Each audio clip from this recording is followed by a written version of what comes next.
Hi guys, thanks for joining me. It's Rob here again with another video. And this one is for you Gary Numan fans out there, because I'm starting to accumulate some sort of Numanoids that are checking out my channel through sometimes the Sue kind of link, because I obviously play drums with Susie. Sometimes it's just through these Numan clips that I post. I think I did one on his amazing Glastonbury performance. I can't help sounding like I'm Wiltshire when I say that. On the album Photograph, the best of Gary Numan, you know, that rare record. And I did a little thing on replicas, and I've done some videos on the drummer Cedric Sharpley, because I was like 9 years old in 1979 when Numan was starting to appear everywhere in smash hits and Top of the Pops. And that's where I first fell in love with him. He sort of blew me away. I'd seen nothing like it before. So I thought I'd do one on the singles. Now, I did mention 2 or 3 clips ago when I did these Numan kind of little things that I was going to do one on just the Tube Army singles. But you know what? I decided to just kind of not do that. But try and find somewhere, because some of my records are still at my mum's house when I moved. And some of them are here. Or in the other room. I've got records all over the darn place here. You could be like toasting some bread in the kitchen and you'll find some singles just around the corner tucked away between the microwave and something else. So I picked up a bunch of them. And the thing about my records is, you know, I watch some great people here online on YouTube who are real proper collectors, and they've got the proper sort of breathable plastic sleeves that records can go into, whether they be like old-fashioned sort of 78s, 45s, you know, singles, albums, EPs, and they really look after them. And sometimes I get comments from people saying, oh, you could have looked after yours a bit better. But the thing is, you know, I'm not that sort of collector, really. Same with the Star Wars figures. They were out of the box and played with. Same with these records, really. They're bought and they're played. There may have been a short period of time where I put plastic sleeves on them, possibly. So, you know, if you're record collectors who like to keep them pristine and everything, sorry, this might upset you when you see some of the kind of dog-eared sleeves that you're going to see. But as I say, they've been played and they've been loved, and they're mine, and that's important. But yeah, sorry, maybe I should have looked after them a bit better. But anyway, with that disclaimer out the way, let's just get started. They're in no particular order. These are just the singles, the Gary Numan, and probably some Tube Army singles. I have more, but these are just the ones I quickly grabbed to talk about. So yeah, straight off the bat, I'm looking at this wreckage. See what I did there? And at first I always thought, when I was younger, it was water being poured over Numan, but it's not water at all. He's in some sort of plastic suit. Yeah, it was the Telecon era. This was, of course, was track 1 on the album Telecon, which is one of my favorite records. On the B-side is the brilliant Photograph, which is just an instrumental. And I remember at this time, so 1980, I was 10. And this wreckage is pretty much the same version that's on the album, as I recall. Great song. But Gary was at this point with a few of the singles. Oh, I've got a few more here actually. We Are Glasses next. But where the B-sides were instrumentals. And I really liked that. I thought it was really cool, and it was really filmic. And I had no idea of Blade Runner or Vangelis at that time, or any of that stuff. And to flip the record over and put on the B-sides, and just to hear these, and there'd be no drums most of the time, just instrumental ambient tracks like Photograph was just brilliant. And, you know, Photograph is very minimalistic. It's the same thing repeated over and over with extra instruments added, a few changes here and there, but nothing much. Would later on, when I heard like Steve Reich and Philip Glass's music, you know, Numan was sort of doing like, I don't want to say simplified in a bad way, but they were simplified versions of those kind of minimalistic pieces. So yeah, so another thing that I can thank Gary for was introducing me not to just dystopian worlds and all that, which we'll talk about, but also that kind of ambient, non-drums related pieces of music. Yeah, I thought it was very atmospheric, and I still like it. And of course, he's out doing the Telecon tour. I think it's just finished, actually. And he's doing Photograph as part of the set list, so that's cool. Yeah, and all the singles, oh dear, not very clean, but anyway, the labels had the Telecon kind of red belts that he was wearing at that time. And yeah, this Wreckage, I always thought it was kind of a poor choice. I think Remind Me to Smile, for me, from the Telecon album would have been better. I'm an Agent, I think is a great song. That could have been good too. But We Are Glass and I Die You Die, which were the other singles of this period, were killer, obviously. But yeah, it just seemed to be like sometimes it was like a self-destruct button for his career at this point. Not to put too harsh a term to it, but it did feel a bit like that because of the hassle he was getting from the press, and just everybody seemed to be on his case, even though he was breaking new ground. And he was really young. He was like 20, 21 around this time or something. So trying to take all that on board. But half people say, you're breaking through with new music, a new kind of pop music genius kind of thing. And the other half saying, we hate you. We don't like what you're doing. This isn't real music, blah, blah, blah. It must have been tricky. Yeah, so this Wreckage for me, it's a great song. Cedric Sharp plays fills on his headless concert Tama kit, fantastic. Everything about it is cool. The monotonous sort of drive of the piece and what he's talking about as well, how he felt about his career and the press attacking him and where he was. It's all kind of, it's a bit like John Lennon's Help, it's kind of, this is a bit kind of like Gary's version of that, if you like. Not literally style-wise before anybody writes, I don't mean that, but just putting your thoughts and your feelings down in front for everyone to see. And I guess most of us didn't get it at the time. We're like, oh, he's just singing about this character who's a bit this, that, and the other, but it's kind of about him. So yeah, that was great. And all these records, mostly of them were bought in the Corsham Book and Record Shop back in the day, which is now long gone because I grew up in Corsham. But yeah, this Wreckage, great, love it. For me, if someone said, right, what are you going to play, A or B side? I think I'd probably always play Photograph, to be honest. I think Photograph is the standout piece for that. But again, yeah, and that interesting suit, kind of weird. Anyway, next one up is from a similar period. We Are Glass, which I think came out before Telecon, did it? Fans will tell me, I'm sure. And another thing I didn't mention was that he used to name all the band members and the instruments they played on the back. And as a 10-year-old, you're looking at this going, Art Pro Soloist played by Russell with 2 R's, 2 S's and 2 L's. How cool, Russell. And Dennis playing the Art Pro as well, soloist and piano. John Webb, his brother, on percussion. And of course, John very sadly passed away just a few weeks ago, actually. And that was terrible. Very sad for the family. And yeah, just the way Gary kept going is all praise to him, really. And it's a superb single. For me, drumming wise, Cedric Sharp on this is great. The drum sounds fantastic. Great sound on that snare drum. Some sort of, some gate on there, which makes it sound like otherworldly. And Gary, vocals, Poly Moog, JP4, up, pro soloist, mini Moog or Moog, plus the guitar. And the good thing about Telecom was he brought the electric guitar back. He dropped it for the Pleasure Principle. He wanted it just drums, bass, electric bass, obviously, and viola, but the rest of it to be all synths, any of the sort of harsher, punkier, distorted, trashy sounds he got from the guitar on Telecon or replicas and stuff, he wanted to be made by the keyboards. He was proving a point, and he did a great job. But it was nice to see the guitar back for this single.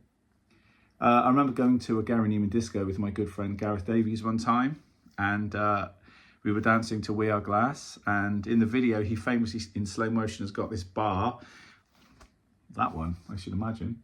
No, I think it was something else. I think it was like a sledgehammer or something. And he smashes it slow motion into a TV screen. And I remember when I was dancing and stuff, I sort of did this thing in slow motion, and some fan came up and tapped me on the shoulder. He said, "You're breaking the TV screens, aren't you?" It was brilliant. The love between the fans is awesome. So one of my favorite singles, one of my favorite choruses. It just lifts you up. It's amazing.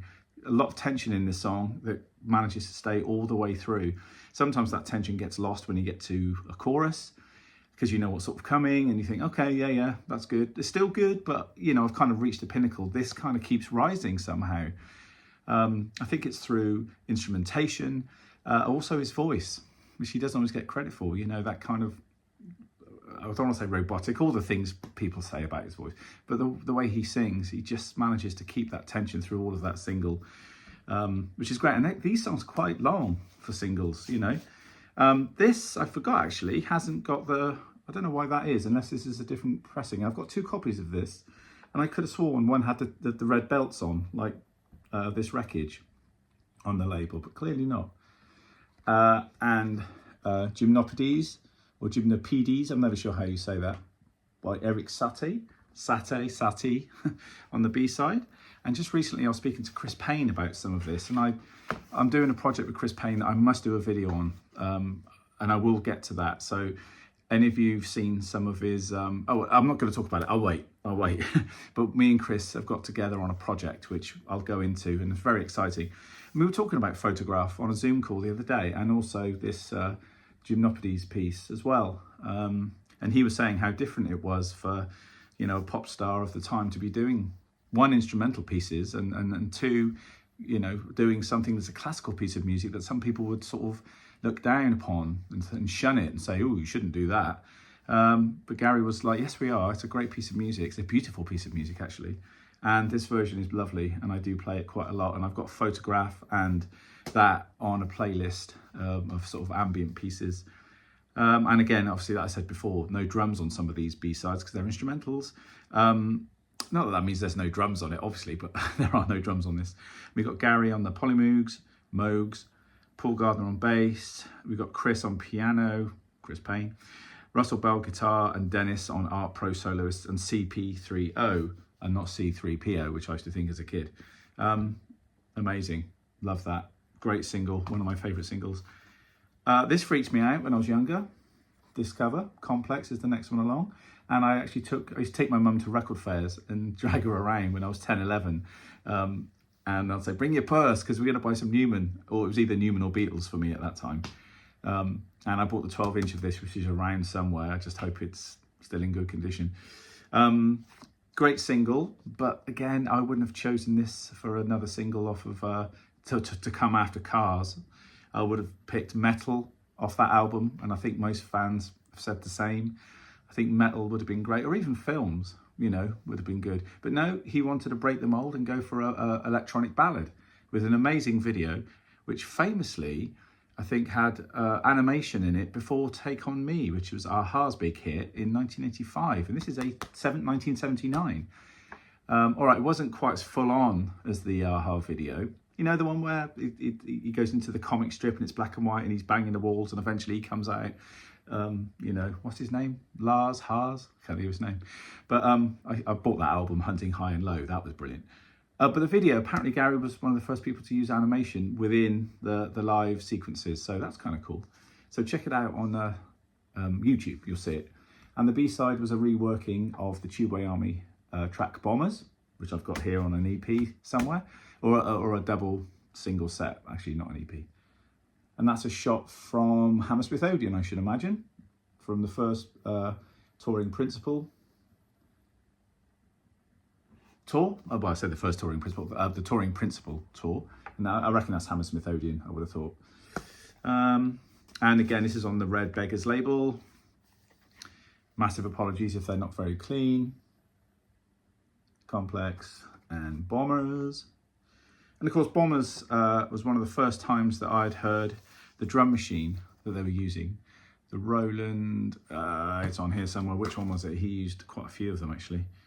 It will come to me. I'll have to put it up on the screen. I can't think what it's called. CompuRhythm, which apparently Chris told me Cedric wasn't in charge of. Now, most of the time, if you look when I'm out with Susie or Lorena McKinnett, or any artist that wants me to trigger loops and play to clicks and have various sounds, you know, I have a Roland SPDS pad, which is brilliant. You know, it's got 9 pads and it can contain loads of different, you can get 3 sounds on each individual pad or something like that. It's insane. But I can trigger all sorts of stuff. And you'll see most modern bands using these devices. They're brilliant. And Roland are probably the best at it, but I think also other companies make them as well.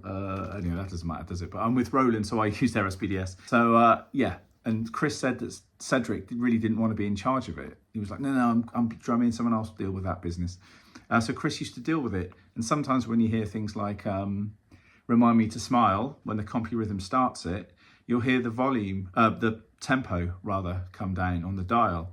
because, at some point it would have got changed or been hit or something from the sound check. So a lot of the times on the live albums of the period, you hear it go ding ding ding ding ding ding ding ding ding ding ding ding ding ding, and then find its spot ding ding ding cat cat doom doom, and then goes into Remind Me to Smile and things like that.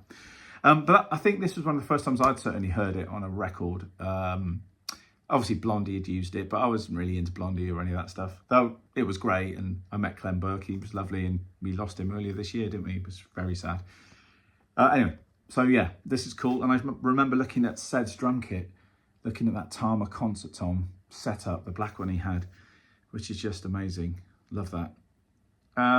Yeah, Bomber's a great version. What obviously was a punk track, with a standard guitar, bass, drums, vocal setup.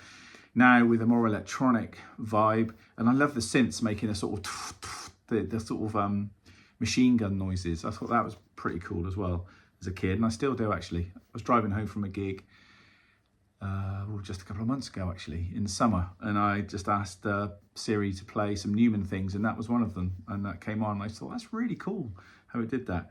So yeah, Bombers, good track, complex, yeah, first pop chart ballad I would say that I'd ever heard, and I just think it's great single. Interesting cover, as I say, scared me as a kid. I wasn't sure about that. I was only 9 years old. Talking about great covers, do you know what? I'm a sucker for when any particular territory, whether it be Japan or America or somewhere in Europe, takes an album sleeve and then puts it down to a 45 cover like this. I love it. They did the same with the B-side as well. So that's the cover of Replicas, basically, front and back, from 1979. And this is put together with Do You Need the Service, which is a fantastic B-side. And it's one of the first times I heard a pattern like boom, boom, dap, boom, boom, dap, dap, boom, boom, dap, boom, boom, dap, dap, which at the time reminded me a little bit of half of Ticket to Ride, boom, dap, boom, boom, dap, boom, boom, dap. It was a similar vibe. Jazz Lydiard, Gary's uncle, who was playing drums on this, wasn't playing flams like Ringo does on Ticket to Ride.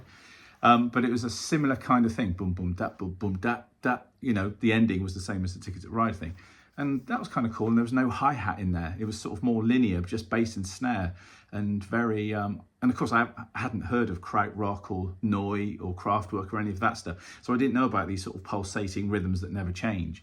And when it does change in the little midsection, dum, da, da, dum, da, da, dum, da, dum, whew, and there's those synth sounds, whew, that's kind of a few bars, 4 bars or whatever of light relief. And then you're back into the monotony of the boom, boom, tap.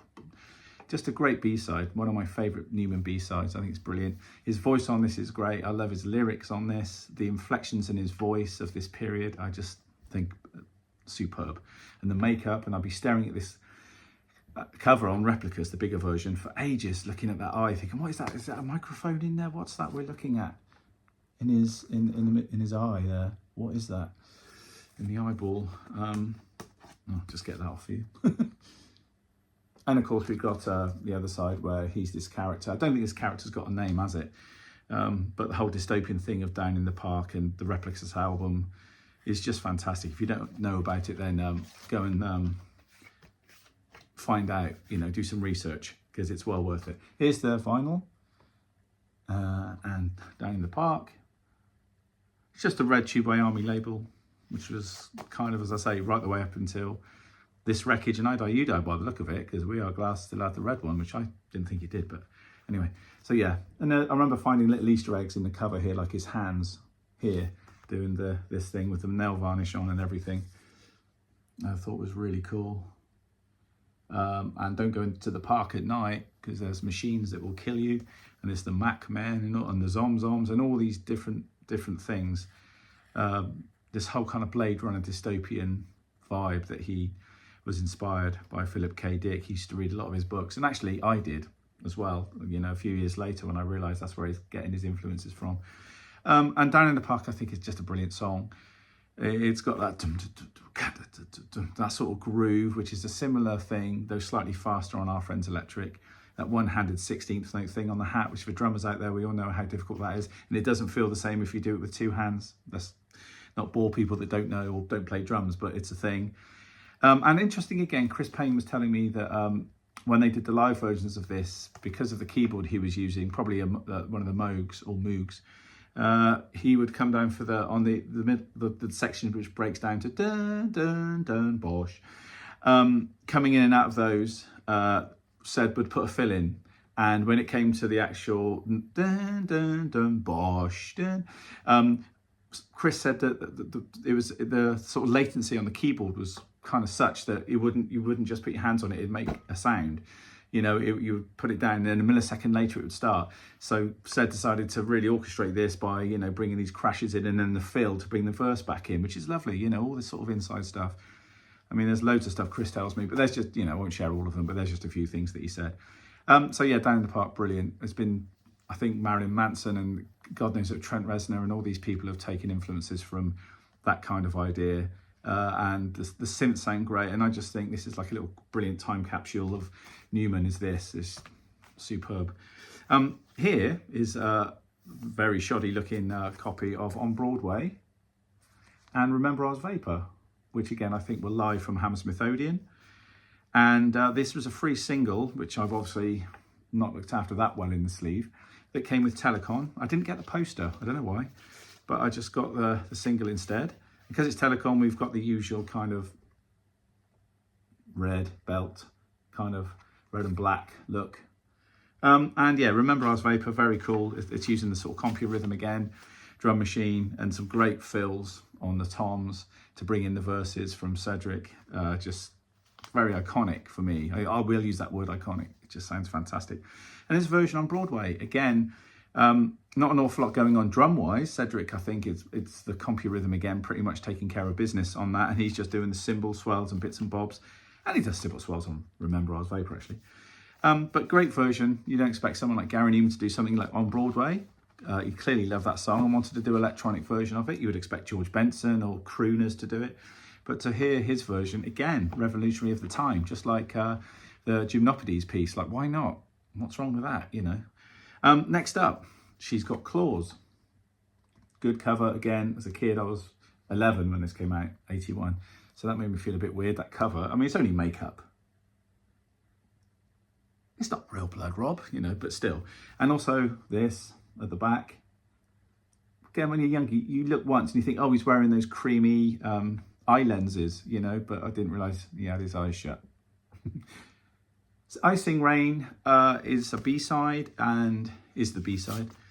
And this is where he started a different kind of look for his singles, going into this more, you know, the trilby hat, you know, the dance kind of 1930s look, an eye assassin, rather than the belts. And another thing, like so many artists I love, David Bowie, Prince and Numan, they kept changing. They didn't stay in the same thing. So one year it'd be one image, then another image, you know, and I guess Bowie was the start of all that, but Numan did it too. And anyway, go back to I Sing Rain. It's the start of his period of having instrumentals with what I would call, not whining, but him sort of saying things rather than a strict verse, chorus type thing. Kind of, yeah, just coming in, I'll sing rain. You know, it's almost like the John Lennon reverse loop stuff on Rain, that song, B-side of Paperback Writer. And some of the ideas on Tomorrow Never Knows, on Revolver. Everyone knows that's my favourite Beatle period, 1966, really is. So it was a bit like that with the reverse stuff. That's what it sounded like to me anyway. But not a favourite, I Sing Rain. I should probably revisit. But there's a lot of B-sides like this of this period. Where, as I say, he sort of whines the words rather than just singing them. But as I say, I must go back. But off the bat, no, not a favourite. Whereas the A-side, fantastic. She's Got Claws is great, a great drum groove. Again, using the computer rhythm, you know, the rolling drum machines he had at that time. If he's using other ones, he probably is. I haven't checked the covers. I should look before I start these things, but I just get excited and want to film them. So please put anything in the comments below about the drum machine. I'm sure, I know he had an 808, 909, Lindrum, he had all those things, you know. But yes, it's great. And his first use of the saxophone on this is brilliant. You know, Dick Morrissey was doing a lot of stuff, and we got Mick Kahn on bass as well, you know, from Japan. And, you know, just including these other instruments was interesting, changes the palette of the whole album when you hear the, you know, Numan's electronic sound with saxophone on it, you know, and then Pino Palladino would come in on I Assassin and famously play all those lines on Music for Chameleons and White Boys and Heroes, and just change it up again. And Numan wasn't scared of that sort of growth, and I think that's really cool, and that really helped me to think about my music, as well as, obviously, as I say, Prince and the Beatles and David Bowie, all these people pushing forward all the time. Numan was doing it too, and at a very impressionable time for me, you know, my, like going 9, 10, 11, 12, 13, 14 years of age. That period is really important in your formative years, I think. So She's Got Claws, yeah, is up there as one of my favourite singles. The video as well is brilliant. Love that. I Die, You Die, gotta say, another killer single. Here he is with his Telecon image. People always take the mix, say he's looking for his, he's lost his contact lenses or something. You know, I thought it was great. I think it's a great cover. Again, lists, same as all the other singles of the period, 1980. Who played what? CompuRhythm, there we go, that's what it is. And I was actually recording at Chris Hughes, who was the drummer, one of the drummers in Adam and the Ants, back in the day, in the proper heyday. And he also engineered and produced the classic songs from The Big Chair, which is the Tears for Fears record. And I went to his house to record a little while ago, and I also saw him at the producer camp a few weeks ago. But he had a CompuRhythm just nonchalantly put there in the windowsill of his studio, and I was like, is that the one that you... And he's like, yeah, that's the one. I was like, oh my God, can I just borrow that and just take it? Yeah, very cool. But yeah, great single, I Die, You Die. Again, it's all about his hate of the press at the time, how he felt. At this time, he put the red streak in his hair, which fans of mine work with Susie will know I did that in the early periods of the Manta Ray tour back in the day, 2008 to 2010 or whatever that was, 11. I had the red stripe in the hair, borrowed completely from the video of this. I remember my mum shouting, what was I, 10? I was playing in the road at the cul-de-sac, football probably, outside the house, and our house was at the top of the road. So she was like, Robert, you know, Gary's on tally. So we'd all run in, and my mum was funny. She said, the boys can watch through the window. We'll open the window. The boys cannot come in, but you come in. So I sat there watching it, and my mates were all in the window, like, I think it's all our shoes were dirty. I think that's it. And I saw that red streak in his hair. And the next day at school, everyone was like, did you see that video with Numan's hair? It's like, yeah, amazing. And another B-side here, down in, well, another B-side, obviously, but another instrumental. A great version of Down in the Park, which is just, yeah, which truly is beautiful, which is also on my ambient playlist. Down in the Park piano version. Obviously, again, the black and red look of the labels. Plenty of dust on there that I know people will pick up on. I've got 2 copies of this. This seems to be the nicer copy out of the 2. I don't know where the other one is. It's around somewhere. But I Die, You Die, amazing. Still got that pole. People say it's a Hoover attachment. It kind of does look like a Hoover attachment, but it's not. They had on the We Are Glass single as well. Where are we? Oh, there's my other copy of it. Okay. Oh, there we go. Bizarre. It's all the same, really. Same label, no doubt. Yep, all the same. Okay, we're running to the end now, which is good because this is a long video. The original version of Cars I bought only came with a black paper sleeve where you could see the single in the middle. This didn't, obviously. This was my friend's, and I bought it off him for like £2.50 because it was the proper sleeve. And the Caution Book and Record Shop, for some reason, didn't have the proper sleeve. I don't know why. But anyway, there we go. Great image of Gary in the suit from Pleasure Principle, which was the first album under the name Gary Numan rather than Tubeway Army. Another B-side with an instrumental, Asylum, which is as scary as it sounds. Really quite eerie, well, very eerie.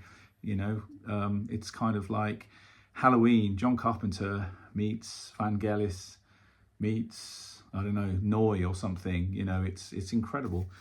This has got the red label, the Red Beggars label. And there's the classic, obviously Cars being his second #1 in the same year as Our Friends Electric. So it was under the guise of Tubeway Army, that one. But yeah, brilliant. And I think it says Coleman on it somewhere because my friend's surname was Francis Coleman.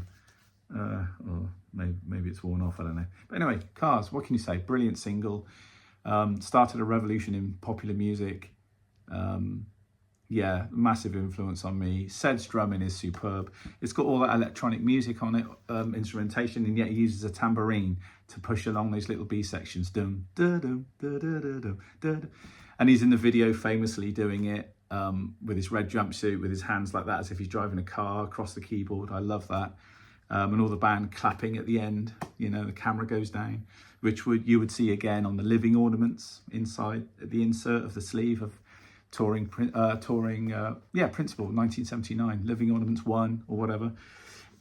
Yeah, so that was cool. And just everything about it, him walking into shot in slow motion like a robot, you know, with that expression on his face and then looking up and then, you know, with the mouth and everything. Oh, it's just brilliant. I mean, I feel stupid doing it really, but I think we all know, we all get the hairs on the back of our neck stand up when we hear that. So yeah, Cars, amazing. And who would think that it started a whole revolution? Like Prince was digging this as well. And I read somewhere that a lot of people in the Bronx and stuff, when they first heard this, thought it was like a black artist, you know, because it was so funky. And Paul Gardner's bass playing on it is brilliant. Of course, Chris Payne's all over it with the keys, and just fantastic. What can you say? Everyone knows about that one. I'm going to skip a few actually. Maybe I could save them for another period or another video, because this is going on for a long time. So Our Friends Electric, classic. I mean, this was from a period where I went sort of backwards. I'd seen Numan in '79 on Top of the Pops. I had no idea about Tube Army, really. I mean, though I did see Our Friends Electric as Tube Army, but so I had to go back to record shops and go through, and there'd be all the releases in 1980 and stuff, and then there'd be all these other things like this. I'd be like, oh, that's him as well. Oh, right, Gary Numan stroke Tube Army. So I used to get really excited. And this has got Jez Lydiard, his uncle, on drums, who I'd love to talk to. Someone said I should get in touch with him. Maybe I should. Our Friends Electric's the A side, and another brilliant B side, We Are So Fragile. Again, another, I think, great period of the synths meeting the punk electric guitar. I think that's a really exciting sound, which loads of people are still using to this day. And Our Friends Electric wouldn't pop as much, I don't think, without, you know, the driving groove of Jez Lydiard on those 16s on the hi-hat, which we spoke about before. Numan's voice, obviously, the bass doing its thing. You know, I said it in another video that Paul Gardner's almost funky in this music. It's almost, you know, I don't mean slap bass or anything. It's not that. It's just his ideas and the melodic ideas and his timing and his feel, syncopation. It's very funky. But that electronic, the electric guitar, all those sounds that the guitar gives, you know, with the distortion and stuff, is just amazing. Probably a phase on it or chorus or something as well to make it crunchy. But yeah, just brilliant. And it's the single that broke him through. And again, a great image. It's the reflection in the window, replicas, but kind of, yeah, changed a little bit. But yeah, amazing. If you don't know that song, you should. Where have you been?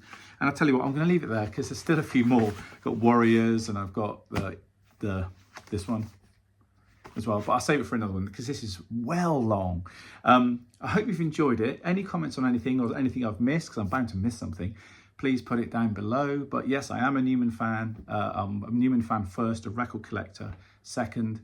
So as I say, the condition of some of these things is a little bit funky, but you know, my love for Numan is the most important thing.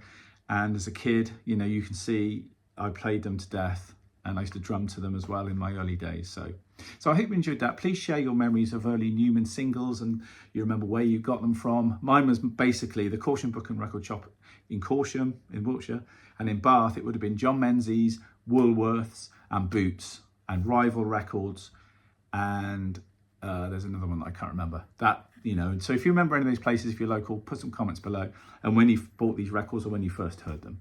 All right, thanks a lot for watching, and I'll see you again soon.